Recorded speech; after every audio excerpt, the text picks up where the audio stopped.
Comment traiter et guérir le trouble réactionnel de l'attachement? Trouble de l'attachement réactif est une maladie rare mais grave dans laquelle un nourrisson ou un jeune enfant ne fixe pas les pièces jointes en bonne santé avec les parents ou les soignants. Trouble de l'attachement réactif peut se développer si les besoins fondamentaux de l'enfant pour le confort, l'affection et l'éducation ne sont pas remplis et aimant, attentionné, attachement stable avec les autres ne sont pas établis. Avec le traitement, les enfants atteints d'un trouble réactionnel de l'attachement peuvent développer des relations plus stables et saines avec les soignants et les autres. Les traitements pour troubles de l'attachement réactif comprennent les enfants et soignants des interactions positives, un environnement stable et stimulant, un soutien psychologique, et parents ou l'éducation des aidants. Symptômes. Trouble de l'attachement réactif peut commencer dans la petite enfance. Il y a peu de recherches sur les signes et les symptômes de troubles de l'attachement réactif au-delà de la petite enfance, et il reste incertain si elles se produisent chez les enfants âgés de 5 ans.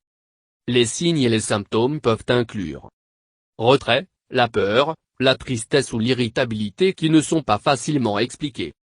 Apparence triste et apathique. Ne cherche pas le confort ou montrant aucune réponse quand le confort est donné. Défaut de sourire. Regarder d'autres de près, mais pas se livrer à l'interaction sociale. À défaut de demander de l'aide ou d'assistance. L'impossibilité de parvenir qu'en ramasser. Aucun intérêt dans peu cabots de jeux ou d'autres jeux interactifs. Trouble de l'attachement réactif est rare. Les signes et les symptômes peuvent se produire chez les enfants qui ne disposent pas de trouble de l'attachement réactif ou qui ont un autre trouble tel que le trouble du spectre de l'autisme. Il est important d'avoir votre enfant évalué par un psychiatre qui peut dire si de tels comportements indiquent un problème plus grave. Cause. Pour se sentir en sécurité et développer la confiance, les nourrissons et les jeunes enfants ont besoin d'un environnement stable, les soins.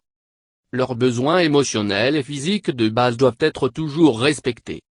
Par exemple, quand un bébé pleure, son besoin pour un repas ou un changement de couche doit être rempli avec un échange émotionnel partagé qui peut inclure un contact visuel, souriant et caressant. Facteur de risque.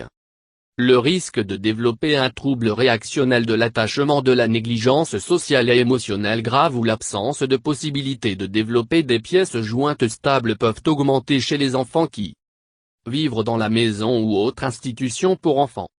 Changer fréquemment les maisons ou les familles d'accueil. Avoir des parents inexpérimentés. Ont prolongé la séparation des parents ou d'autres fournisseurs de soins en raison de l'hospitalisation. Avoir une mère souffrant de dépression post-partum. Font partie d'une famille exceptionnellement grande, de sorte que le temps parental est rare ou disponible inégalement ou rarement. Test et diagnostic. Un comportement systématiquement retiré émotionnellement envers les aidants naturels, montre rarement à la recherche ou ne répondant pas à consoler en cas de détresse. Problèmes sociaux et émotionnels persistants qui incluent la réactivité minimale à d'autres, aucune réponse positive à des interactions, ou l'irritabilité inexpliquée, la tristesse ou la peur lors des interactions avec les soignants. Le manque persistant d'avoir des besoins émotionnels pour le confort, la stimulation et de l'affection rencontrés par les aidants naturels, ou des changements répétés de principaux dispensateurs de soins qui limitent les possibilités de former des pièces jointes stables, ou des soins dans un cadre qui limite sévèrement les possibilités pour former des pièces jointes. Aucun diagnostic de trouble du spectre autistique. Traitement. Les stratégies de traitement comprennent encourager le développement de l'enfant en étant stimulant, sensible et attentionné. Fournir les aidants cohérents pour encourager un attachement stable pour l'enfant. Fournir un environnement positif, stimulant et interactif pour l'enfant. Répondre aux besoins médicaux, de sécurité et de logement de l'enfant, le cas échéant. D'autres services qui peuvent bénéficier de l'enfant et de la famille comprennent individuel et familial soutien psychologique. L'éducation des parents et des soignants sur la condition. Cours de compétences parentales. Techniques controversées et coercitives.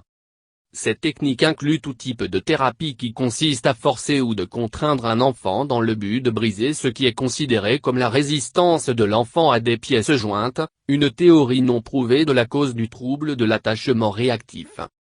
Ces pratiques controversées peuvent être psychologiquement et physiquement dommageables et ont conduit à des décès accidentels.